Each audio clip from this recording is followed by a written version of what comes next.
Massive news, guys. I've found out how to make homemade smoothies tolerable. Add water to them.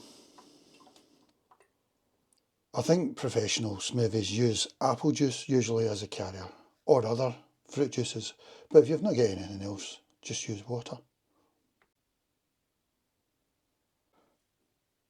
Yeah, because I was drinking it like this, but that's really just puree. And it was always too tart mostly, or too strong. Whereas with this idea, I'll probably put that in a 2 litre bottle rather than this. This is for exceptional viewing purposes.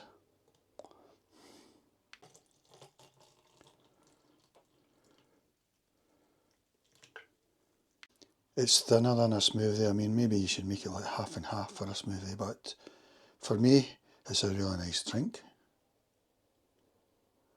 And remember, folks, we live in the age of frozen fruit. No need to buy fresh fruit anymore, which you keep on flinging out all the time.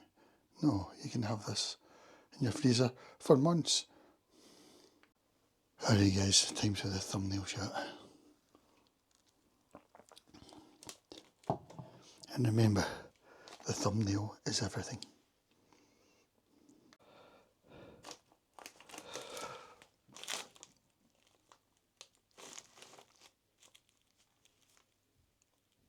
Alright, goodbye.